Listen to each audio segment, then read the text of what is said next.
Welcome one and all to another episode of The Damage Report with me, John Arola, and very lucky to be joined by the just post-birthday boy, Jordan Ewell. How's it going, Jordan? Good to have you back.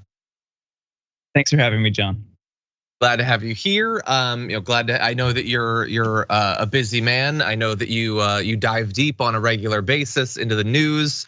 We're gonna be diving into quite a bit here too. But I want to give you an opportunity to talk about your work. What have you been focusing on recently? What's been keeping your attention? Yeah, lots of stuff. Yeah, on deep dive, we talked about the primaries Tuesday. That did not go, I think, as great as some progressives wanted, with Andy Levin losing and Lucas Kunz losing. And over on Substack, I've been writing a lot about oil profits, inflation, the price of housing, and then I had a piece in Newsweek recently on how the price of housing impacts millennials and how, because of the rates and also student loan debt, it's pushing people back years into their homeownership plans. Yeah. By the way, if people don't know, your work there is amazing. You've been pumping out absolutely great. But I do have a bit of a bone to pick with you, because I was perfectly content to just despise that entire platform, because it seems like only, like right-wing grifters that have like the lingering sort of aura of having been on the left kind of at one point use it. But then you're doing great work there. Come on, I want to just hate it. Don't make me have to give it a chance. But anyway, yeah, you've been doing great work. Everyone should definitely follow that. And you should also follow along with our show, because we got a lot to talk about, including some breaking news, by the way, some investigations, some new charges, Alex Jones looking like an absolute madman, our lives, the fate of our civilization, up to Kirsten Sinema, isn't that grand?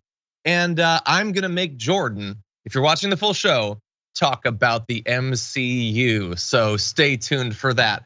Also, Cracker Barrel, we only talk about it 2 to 4 times a week.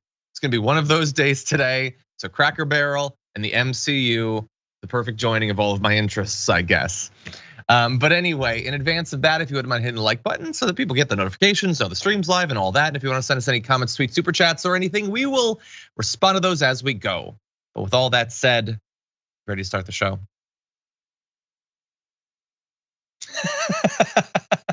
I think he's mad at me for the MCU talk. I'm dreading What's that? Okay. I'm dreading the MCU talk. It's not like diving into it. It's in your interest. It's in your wheelhouse. Don't worry, okay? Yeah. For now, though, we are gonna jump into something completely different. Let's go immediately into this. We allege that the defendants knew their actions in falsifying the affidavit could create a dangerous situation, and we allege these unlawful acts resulted in Ms. Taylor's death. The charges announced today also allege that the officers responsible for falsifying the affidavit that led to the search took steps to cover up their unlawful conduct after Ms. Taylor was killed. We allege that defendants Janes and Goodlett conspired to knowingly falsify an investigative document that was created after Ms. Taylor's death. We also allege that they conspired to mislead federal, state, and local authorities who were investigating the incident. For example, we allege that in May 2020, those 2 defendants met in a garage where they agreed to tell investigators a false story. This indictment separately alleges that defendant Meany lied to the FBI during its investigation of this matter. So I didn't think that there was anything more to learn, following the tragic killing several years ago of Breonna Taylor, but no, apparently there was. Garland now revealing what must have been a long ongoing investigation into the preemptive and after the fact cover up and falsification of the grounds of the raid that resulted in her death, the investigation into it. Apparently, and this is gonna shock people who believe the cops are trustworthy still in 2022. No, they lied. They lied to get the warrant to do the no-knock raid that resulted in her death. Apparently, according to Merrick Garland, the cops who actually conducted it did not know about this. That's what they're saying. Although one is now being separately charged with excessive force. We'll give you some details on that. So not only did they lie in advance of it, but then it was a conspiracy. They met up in secret to talk about the story they were going to tell, to lie about what happened to Breonna Taylor. And then while the investigations, the multiple investigations were ongoing, they jointly and separately deceived those investigators so that justice would never be achieved. Jordan, it's this story was already absolutely devastating, terrible from the very beginning, and it's only getting worse even years out. Right. I think I see a lot of people, a lot of viewers chatting that they're not surprised, but relieved that this is happening. And I share those thoughts. This is just totally unsurprising. That's what police do. It's what it happens all over the country. This is not an anomaly. Advocates, people who were formerly in the DOJ in the Obama years, especially during Ferguson and the Freddie Gray uprising in Baltimore, have been sounding the alarm for years that one of the problems in achieving accountability in these cases is police unions and how they have structured into their agreements the ability to create these long periods before they even have to file these reports. And that's used internally as an opportunity for all of them to get their story straight, whether it's in their garage or even in the precinct. That's what they do. And that's why it's so hard to get justice for people who are killed by police or even just harmed by police, because they have this rigged system where they can all meet covertly and say, okay, well, we're just all gonna say this. How do you penetrate that? So this isn't surprising. Cops lie, it's what they do. They aren't here to protect you. They're here to protect capitalist interests. I'm glad this is happening, but this should have been happening years ago and at the local level. Yeah, 100%. You're totally right. What you just said will anger so many people. Well, it would anger them if they weren't, and I'm willing to bet this in advance, going to completely ignore this development. Or come up with some way to imply that Merrick Garland is just doing this for political something. It's Merrick Garland goes woke all over the cops. I don't know what they're gonna say, but look at this. It's a case of a 100% innocent woman, a black woman being murdered. The cops actively engaging in a conspiracy to cover it up. This is, in theory at least, a teachable moment for the country to come to grips with, as you pointed out, that this is what cops do all too regularly. And yet, I don't know, what do you have to predict that Tucker Carlson is gonna have to say about this? I mean, he's just earlier this week was lying about how George Floyd died, to cover up for the cop murdering him, to launder the reputation of the cops. I don't know how he's gonna do it here, but that's his thing. He's gonna have to try, Jordan. If he talks about it, I would imagine he will try to frame it as these cops made an honest mistake. And now, the woke DOJ wants to ruin their lives. Do you think you should have your life ruined if you make an honest mistake? He'll try to play up to people's, sympathy or, like their. Yeah. I think their empathy for allowing people to make mistakes. And that's just not the case here. It wasn't like, oh, whoops, we got the wrong apartment. Like they lied about the warrant to get in, that she was sleeping and they killed her. I mean, these are trigger happy cops. And I think he would use it to fuel like, oh, not only are they going to do this, they also want to defund the police. They want to ban police completely in your city. They want crime to run amok in your town and just try to scare his viewers. That's what he excels at. Yeah, imagine if we had a media in our country. I mean, we have a media, but imagine if we had a good one.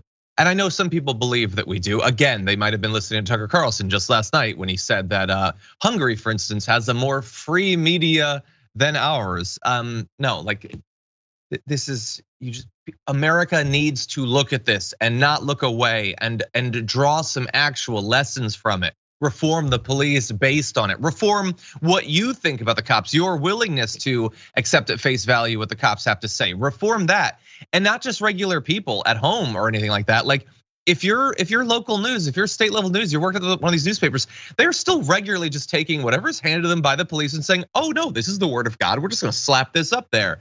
How could you, after the lies that we know they told about George Floyd? There's so many killings like this that there are some that I can't remember the particular names, but where they had dragged people out of their cars after chase and beaten them to death, and then implied that they died in accidents during like you cannot simply believe what the cops say anymore, but far too many people still do. And one other unrelated thing. So I guess Merrick Garland is still alive. I guess he technically still can do stuff. So that's good. By the way, he's doing the right thing here, at least at first glance. It seems fine. But going after the cops is great. Could you go after some other powerful people though? Maybe even more powerful people, Merrick Garland? Wouldn't that be grand?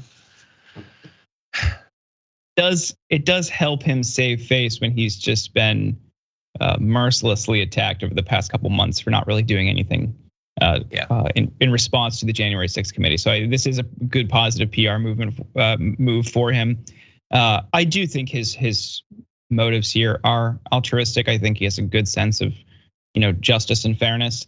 I think he could be doing more, but this is I don't think this is just purely opportunistic and cynical. I do think they see how obviously BS this is.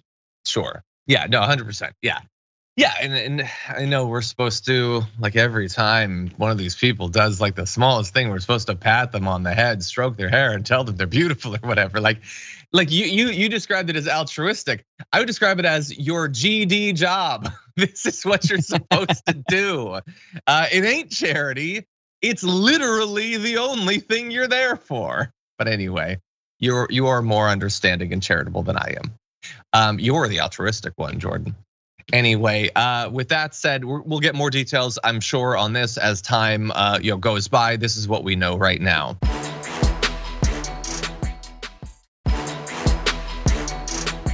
And with that, why don't we launch into what was going to be our regularly scheduled first story, starting with this. Any update on the Inflation Reduction Act? I know you've been taking your time. So as you know, we don't have comment. We're going to wait to see what comes out of the parliamentary process, and she's reviewing the text. Thank you so much. Thank you.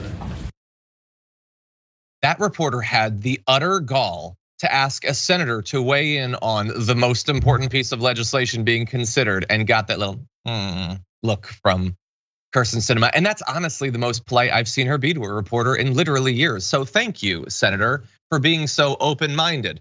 But anyway, we are waiting to find out what's gonna happen with her. And some dribs and drabs of insider information is starting to come out. So we're gonna sift through that and see what we can learn.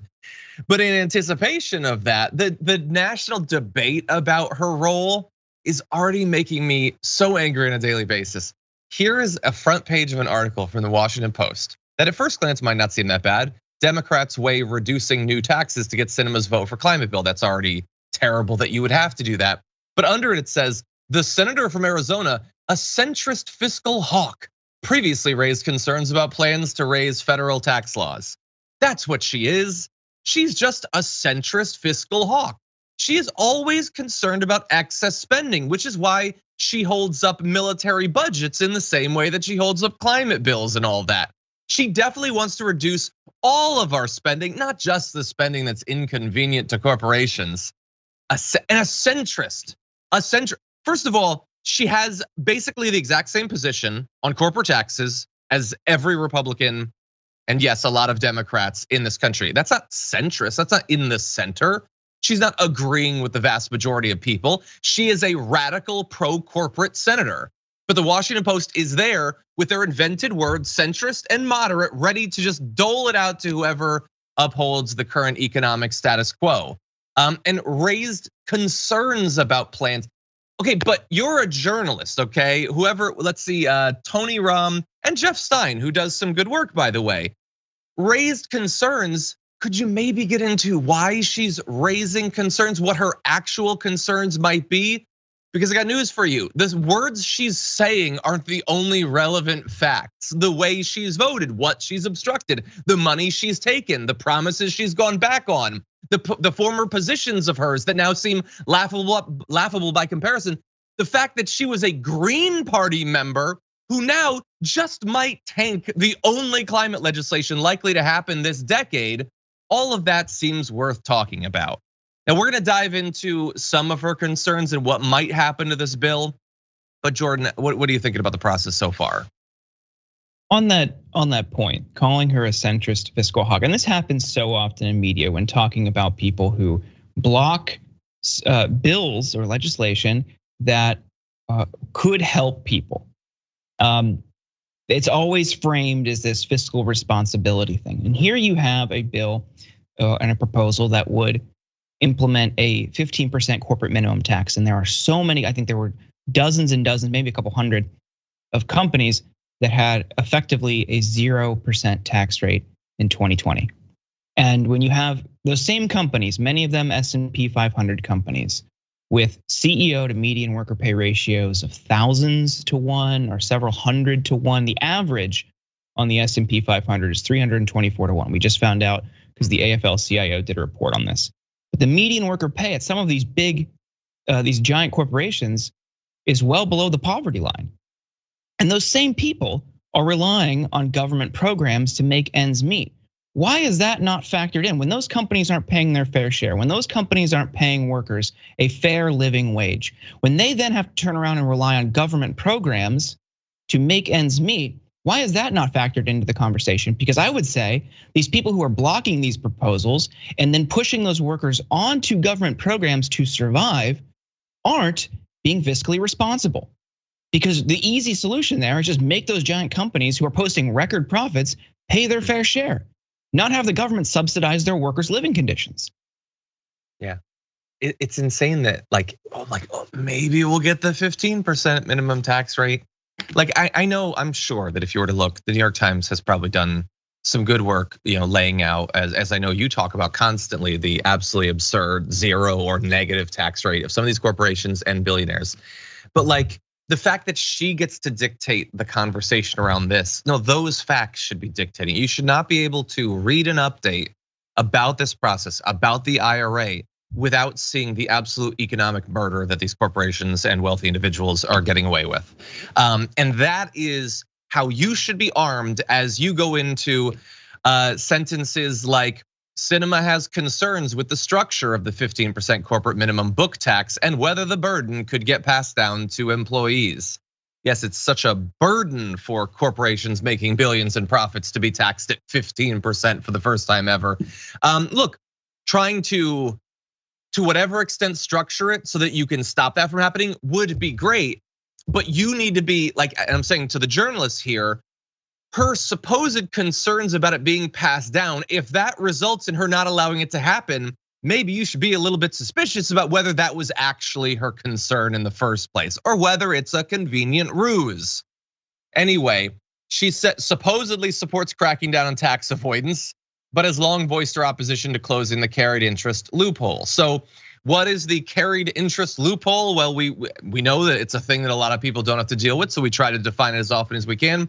Carried interest is the percentage of profits that hedge fund managers receive from lucrative investments. But that compensation is taxed at a lower capital gains rate that maxes out at 23.8%, doesn't face a higher income tax rate like most Americans pay on wages from their job.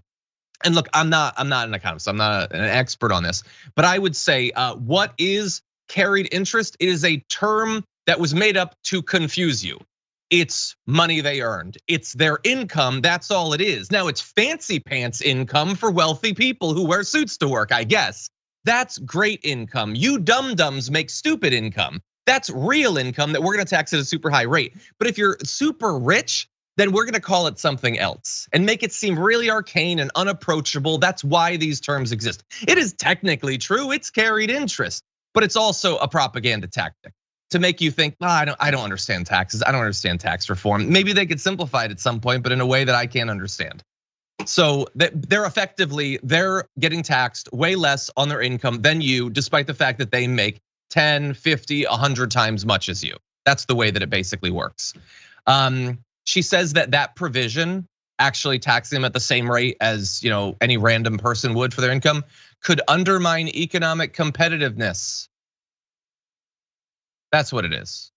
I think that's her concerns. I think wealthy people have sent her to Washington because of abstract concerns about economic competitiveness, not their bank accounts. They would never be so crass and selfish to worry about that. It's probably something abstract that floats around that you can read about on Wikipedia. It's probably that she's mostly concerned about, Jordan.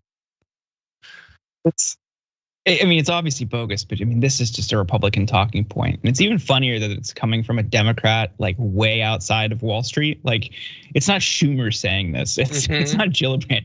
It's a senator in Arizona, as if she's like deeply invested in the profitability of like Wall Street financial firms.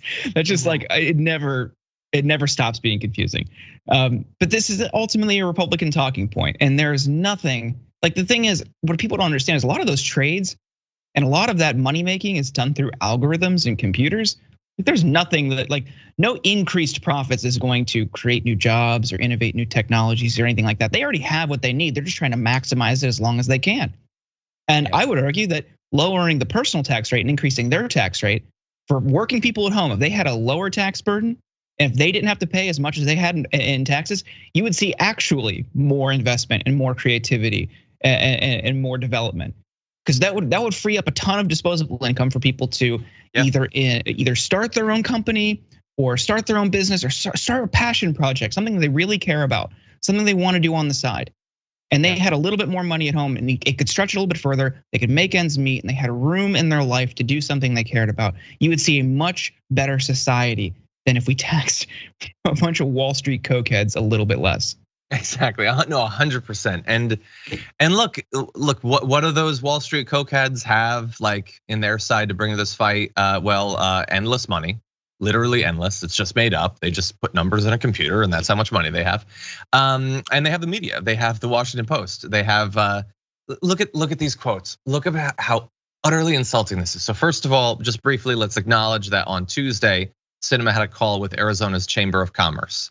Did she have a call with you? Do you live in Arizona? You're an activist in Arizona. Did she have a call with you? I doubt it.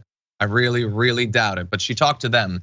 And then there's this, and I think this is amazing. So the private equity industry, which has contributed heavily to Sinema, so Axios is acknowledging that, is lobbying her heavily on shooting down the carried interest portion. So the carried interest, remember, that's about the whole like investment income, blah, blah, blah, getting taxed at a lower rate.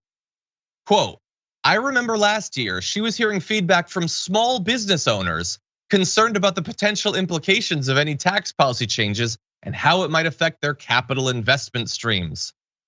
There is not a small business in America that's worried about their carried interest going forward. It's not like a mom and pop bakeries like, we have all these massive investments in pork bellies on Wall Street, and I'm a little bit worried about what might happen if there's a small increase in the amount that I'm taxed on it. They are spitting in your face with sentences like that. That's all it is. Small business no longer means literally anything. A small, like a small hedge fund, in the $1 to $2 trillion range, they're worried about their investment cash flow. Jordan, it's not a world that I necessarily understand, but I do understand when someone's insulting me, and I'm getting a big whiff of insult off of this. They know that the media is just going to serve as a megaphone for these false concerns too. Like you pointed it out, they're not that money those small businesses are making, they're paying a different tax rate and they're operating under a different structure than Wall Street. This only benefits multimillionaires and billionaires. That's it. That's who makes them, and Wall Street firms. That's who makes their money this way. That's who makes their money on the market, not mom and pop cheese shops in Arizona. So it's absurd that this is still working. They know they can just go to access-oriented outlets like Axios or Washington Post and launder these quotes into the media, and that becomes the narrative. And the Chamber of Commerce, people really need to see through what that is. That is a business interest front group. I know a lot of viewers understand that, but she also was with them a few months ago, speaking at one of their quarterly or monthly events, and pledged not to support anything that would increase corporate taxes at all. And that got a robust round of applause from the crowd. But that's largely a Republican group who she's speaking to and who she's making that pledge to. And it shows who she's serving, whose interests she's serving in Congress. And that's corporate, capitalist, and Republican interests. Yeah, 100%. Okay, with that, we do have to take our first break. We come back, we've got some, first of all, updates on the Brittney Griner situation. We've got some Alex Jones we gotta get to, including Parker Malloy surfaced this video of Jones from the late 90s that is just amazing. So we're gonna compare current Jones to 90s Jones. So don't go anywhere. We'll be right back.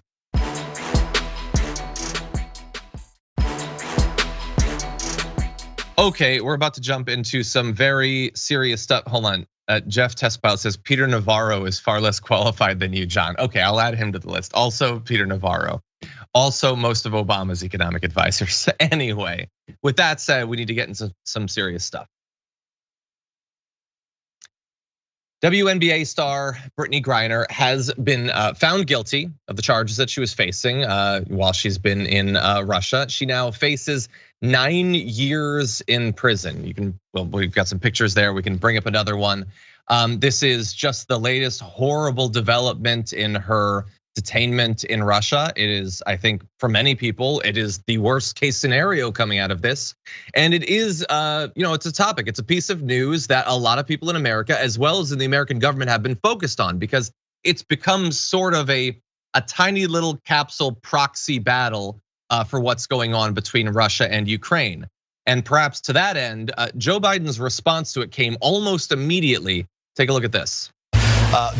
President Biden says just moments ago, today, American citizen Brittney Griner received a prison sentence that is one more reminder of what the world already knew. Russia is wrongfully detaining Brittney, he writes. It's unacceptable, and I call on Russia to release her immediately so she can be with her wife, loved ones, friends, and teammates. He adds, my administration will continue to work tirelessly and pursue every possible avenue to bring Brittney, and Paul Whelan home safely as soon as possible. Savannah, the words of President Biden within the last couple of minutes.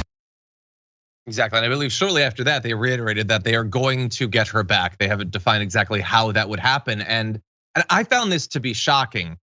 I guess, man, time flies by. You don't realize it's been 6 months that she's already. That is insane. If the judge announced we're sending her home today, it would already be an unimaginable injustice against Brittney Griner. But the fact that she could face this time for less than 1 gram of cannabis oil, we're very used, Jordan, in America to not receiving justice or anything like it. But this is like satire. This is parody of how bad things normally are. Yeah, this is truly disgusting. She really didn't do anything that severe. I hope they secure her release as soon as they can. And I think the best thing the United States could do is not only work to secure Brittney Griner's release for having cannabis oil, but also releasing everyone in American prisons who are in there for marijuana charges. So if you recognize that abroad, that is a total injustice, you should do so domestically too. It is not something anybody should be incarcerated over. Freeing and expunging the records of everyone who has a cannabis charge would be the least they can do to show a thorough commitment to justice on this front. 100%, yeah, and it's one of those areas that we've often pointed out that Joe Biden could do a lot on. If he actually cared to, he could single-handedly do a lot, and there's nothing the Senate parliamentarian could do about it. There's nothing Kirsten Sinema or Joe Manchin or any of the other people who often get to serve as president can do about it if he wanted to. It is insane that in 2022, there is any place on earth, let alone some of the wealthiest, most supposedly advanced countries on earth, where you can get locked up over this stuff, that you would suffer any consequences whatsoever. It is utterly irrelevant.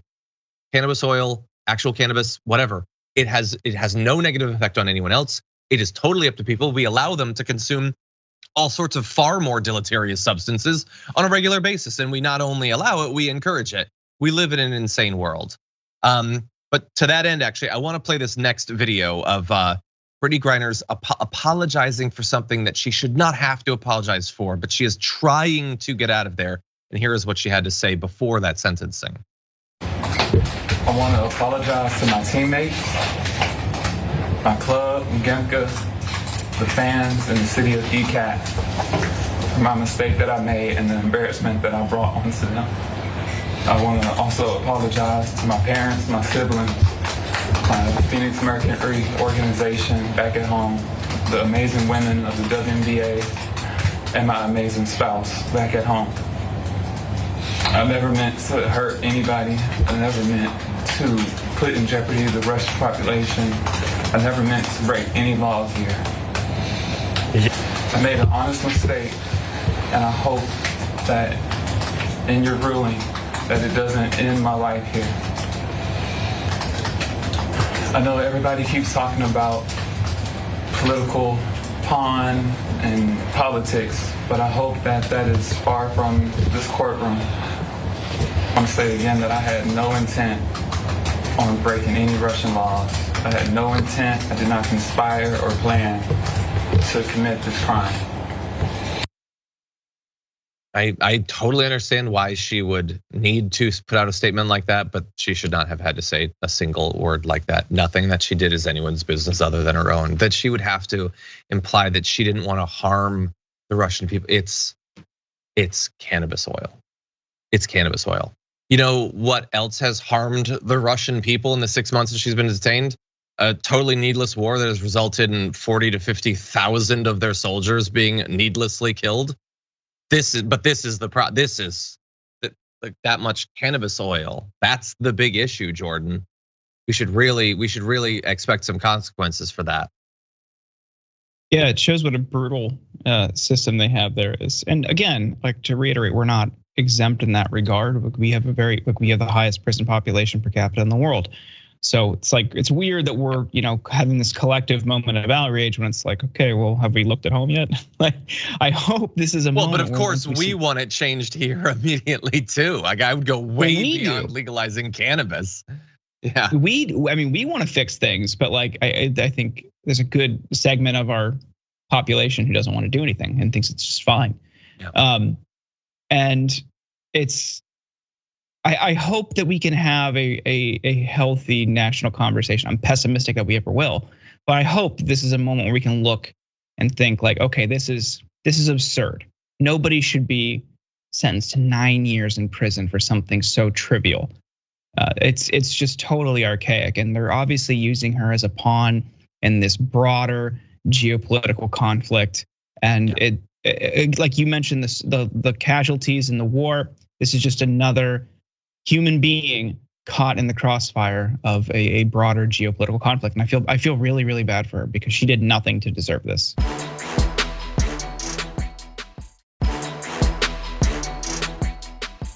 Okay, with that said, we're gonna move on to our B block. And I regret to inform the audience that we do need to talk about Alex Jones. It's not the world or the news cycle that I would choose if it was up to me. We would just be previewing the next few phases of the Marvel Cinematic Universe. But unfortunately, it's not up to me. And these are the rich, powerful people breaking the law. So we're gonna talk about it. But we're gonna start off with him finally acknowledging reality for perhaps the first time in his life. Let's jump into this video.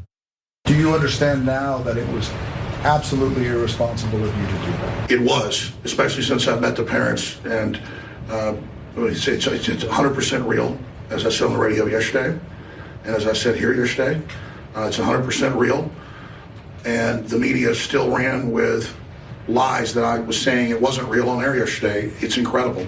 They won't let me take it back. They just want to keep me in the position of being the Sandy Hook man.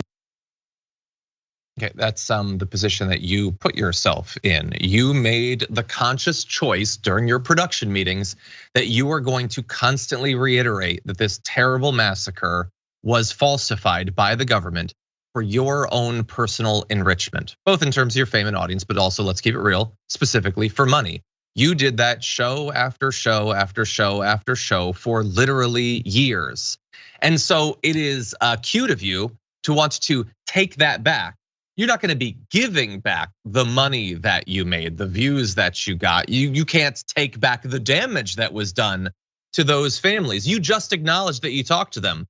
So you've heard about their pain, but the fact that they've been driven from houses, they've been driven from states, trying to avoid your fans hounding them for literally years over the deaths of their kids. Can that be taken back? Can you make them right? Can you fix the years of their life that you've stolen? You can't and you won't. You don't want to. And notice there that finally admitting that it was true, that's like a moment where, oh good, he can learn. Oh wait, 7 or 8 seconds later, he's making about him once again and about his pain, that he is the victim in all of this. And look, there's a lot more else that was going on in that case. We're gonna get into some more of the ridiculous stuff that happened yesterday, but Jordan, like he's finally admitting it. Do you believe that he means it, that he actually acknowledges that it's real? He's saying it in court, but does he mean it? I think he's saying what he needs to say to try to win this case, and that's it. Yesterday, I don't know if you saw when the jury was able to submit questions and the judge read them questions. And I was a little concerned about how that's going to dictate the fate of this case, because some of them were like, how can we know you're really remorseful? Would you be willing to join the groups started by parents to advocate for safer schools? Like things like that. It's just like, that is such a softball, because of course he's gonna say yes, and he did. But the thing here is he always knew Sandy Hook was real. Absolutely, day one he knew it was real. He intentionally lied about it to his audience for views, for engagement bait, like for outrage cycles, because that's his whole scheme. It's pushing these things to get people fired up because no one else is going to say it, so that carves out a unique niche for him. And he frames it as, I'm just questioning the official narrative. Day one when it happened, he knew it was real, just as he knows it's real today. And he intentionally lied and created an absolute horror for already grieving parents. I can't even imagine what that must be like to lose a 6-year-old in a shooting. And he lied, and what the plaintiff's lawyers pointed out, for massive profit on things like huge markups on survival prep food and brain pills and miracle cure type stuff, which is so absurd because you could draw a through line from the origins of conspiracy culture, like the flat earth movement. The guy who started that, he was a miracle cure guy who was basically just selling soda water. Kelly Weil in her book Off the Edge detailed his history. It's fantastic. I would encourage people to read it. But you could just draw a through line from early conspiracy culture and miracle cures to Alex Jones and now in his miracle cures and how that's popular in conspiracy circles. It's really sad how we just repeat the same mistakes. Yeah, and look, it makes sense. It's like the scam emails that they're riddled with errors so that they can self-select for people who have no critical thinking skills. The only people that will contact them are the ones who you can convince of anything. So the only people that are gonna make it through the water is making the frogs gay stuff, well, they have such a tenuous grasp on causality that you can probably convince them that they won't be able to have sex unless they take your ground up gorilla bone paste or whatever. And they make tons of money. We're actually gonna get into how much money, but really fast. We're not gonna play all this stuff about his phone. It is hilarious. I'm sure many people watching this at this point have seen that his lawyers accidentally turned over all of his text messages. I'm worried that it's a ploy for him to say that his lawyers were incompetent to try to appeal it. A little bit worried about that, but he lied constantly and he was shown to lie constantly. So lawyer, it's Mark Bankston, right? I believe. Yeah. Yes. Bankston. Anyway, he displayed one of the text messages that supposedly Jones had not sent. An editor who worked for Jones sent him a screenshot of an InfoWars article claiming a hospital was using dummies in a coronavirus ward. The editor, Paul Watson, wrote that it makes us look ridiculous and added Sandy Hook all over again. Jones texted back, I get it. So yes, he was communicating about Sandy Hook. And yes, they do believe that literally everything that is bad, that would be inconvenient to their narrative, to their political ideology, it is all a false flag. Every single shooting, every massacre, but also public health stuff, economic stuff, weather stuff, it's all faked. He lied about using emails, saying that he had never sent an email. Then Bankston displayed emails that Jones had sent to lawyers, staff, and others about his business operations. So he was lying about that. They pointed out that Jones claimed that he had lost millions of dollars because he was deplatformed. He was still apparently making $200,000 a day. In some cases, $800,000 some days. And so the estimate of him making $300 million a year is probably an overestimate, but it ain't a 100 times overestimate. He was pulling in tens, at the very least, of millions of dollars off of spreading these sorts of conspiracy theories. So a little bit of feigned brief remorse that's almost immediately turned to his own advantage to make himself look like a victim, that cannot counteract the fact that this guy has made hundreds of millions of dollars off of actively deluding people, even if it results in harassment and violence against those who've survived terrible acts of violence already. Really fast. He says this one, he accepts that it's real. Okay, I have some follow-up questions. When he said that the Highland Park parade shooter had FBI handlers, so that was another false flag. Where does he stand on that one? When he actively spread misinformation about the Uvalde shooter being transgender, because he's part of the right, so they have to make everything about making the transgender community look like a threat. Does he regret that one? Has he talked to the families? When he finally denounced Q, that seemed like maybe a good moment, except that he immediately turned to say he's against it because the FBI and CIA have taken it over, and they've used Q to cover up the fact that the 2020 election was a hoax. That was a false flag. January 6th also was a hoax. Literally all of it is. Getting him on the stand to admit to one thing just seems so irrelevant in comparison to the absolute tsunami of lies and misinformation that come from him every single day, Jordan. Yeah, I mean, I think the QAnon thing for him was more just trying to beat back his competition.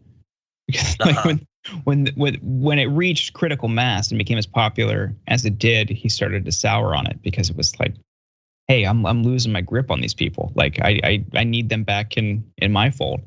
So trying to attack them, attack the people behind it and demonize that, I think was more of a strategic play than one built around any totally incoherent theory. But nevertheless, I think that was his motive there.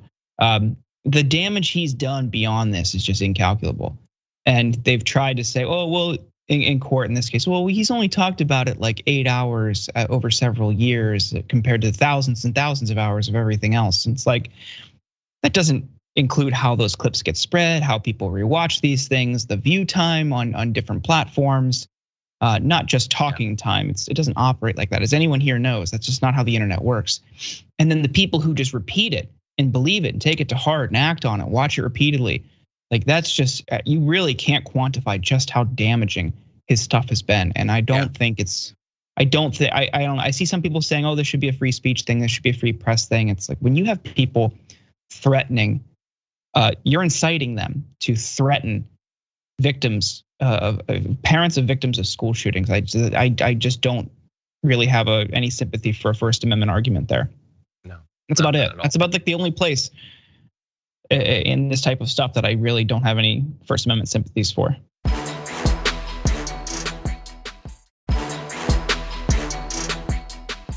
Okay, we have 7 minutes. I think for now we are gonna have to go ahead to our D block. As you all get that ready, I just wanna show this. So I occasionally get things from members of the audience, and I got this from Chantel Lewis, and it says, I'm 10 years old, and I enjoy watching the news with my family. I'm also a huge fan of the Dragon Squad. And then it says, open the folder, which I will. And thank you, that's so nice of you. And then there's art of the Dragon Squad. Oh, let's go. How cool is that? I absolutely love that. Thank you, Chantel. I don't know, I hopefully Chantel's watching right now. I don't know for sure, but thank you so much for watching and being interested in the news at your age. I was not watching the news at 10, I will tell you that. I wasn't watching it that much at 18, honestly. So you are, of course, the future, and the future is looking bright. So thank you for that. With that said, let's jump into one more big piece of very recent news, starting with this. Nevertheless, that is what the legislature has enacted, and it's not for him to put himself above that and say that he is not going to enforce the laws. We don't elect people in one part of the state to have veto power over what the entire state decides on these important issues.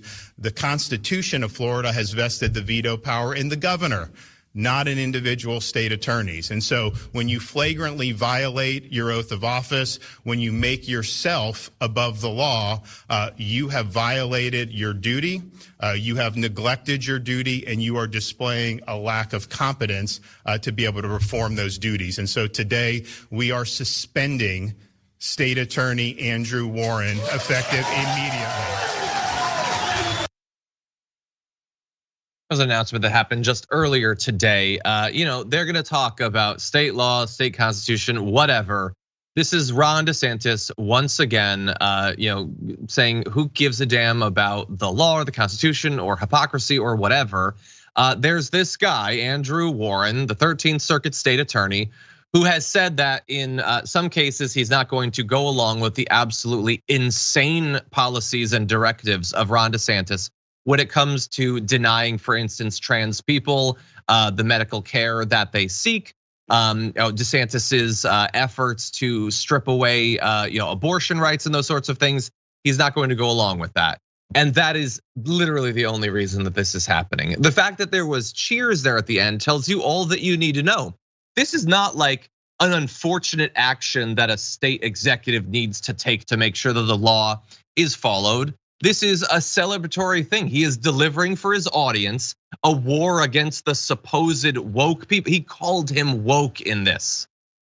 And like, he is just doing it because he sees the path to the White House being paved on the bodies of trans people, of gay people, over CRT and all of that. Like, screw people who want to get abortions, who've had those rights their entire lives, Jordan.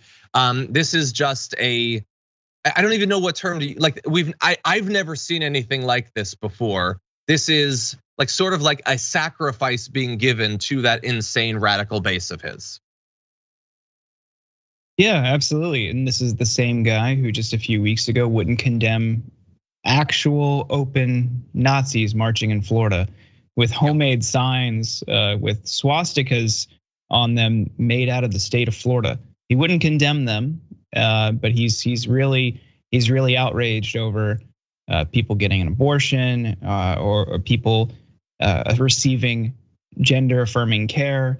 And it shows this is the Republican playbook that's spreading nationwide. It's not, hey, we're worried about the size of the government anymore. We're worried about national security, X, Y, and Z, the issues that you had seen popular in the Republican Party. And now it's, how can we demonize and ostracize our perceived other? How can we humiliate our opponents? How can we dehumanize people that we've deemed to be unworthy of participating in society or full humans? And that is disgusting, but it goes beyond this. This isn't where it ends.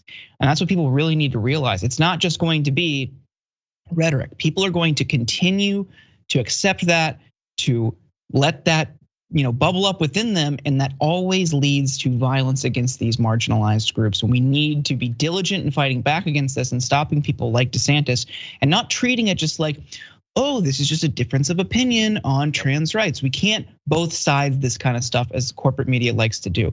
This isn't an equal worthy other idea to these people are human and deserve the same rights and protections as everyone else. It's not a counterpoint. It is disgusting, it's dehumanizing, and it's vile. And we need to completely eradicate it from our society. Yeah, and just briefly, let's also acknowledge that this supposed stance, like if it's not specifically about this attorney or this issue, it is not up to these state attorneys to decide whether they enforce the law or not. That is what they are cloaking themselves with. They're pretending that is unacceptable. Do you really think that that's a consistent standard that they would apply to all issues? I mean, how many times have they raved about sheriffs and stuff like that won't enforce vaccine mandates or social distancing, those sorts of things, gun control mandates?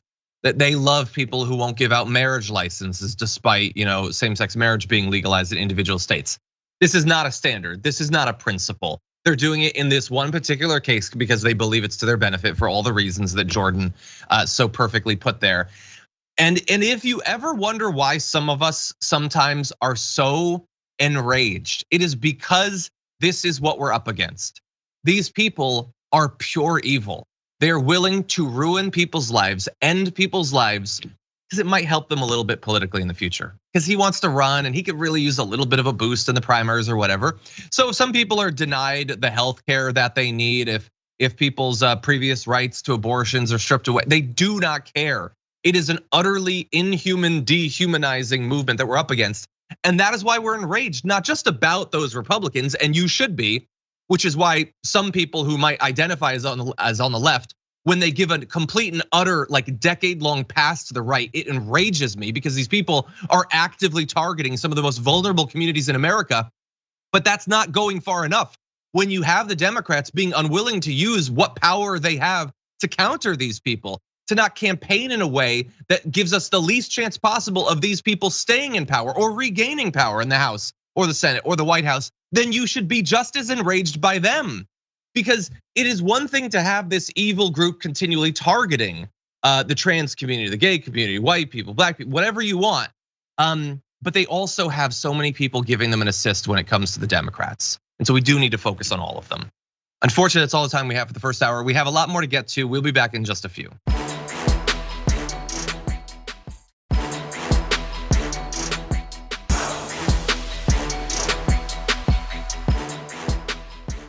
Thanks for listening to the full episode of The Damage Report. Support our work, listen ad-free, access members-only bonus content, and more by subscribing to Apple Podcasts at apple.co/TYT. I'm your host, John Adarola. I'll see you soon.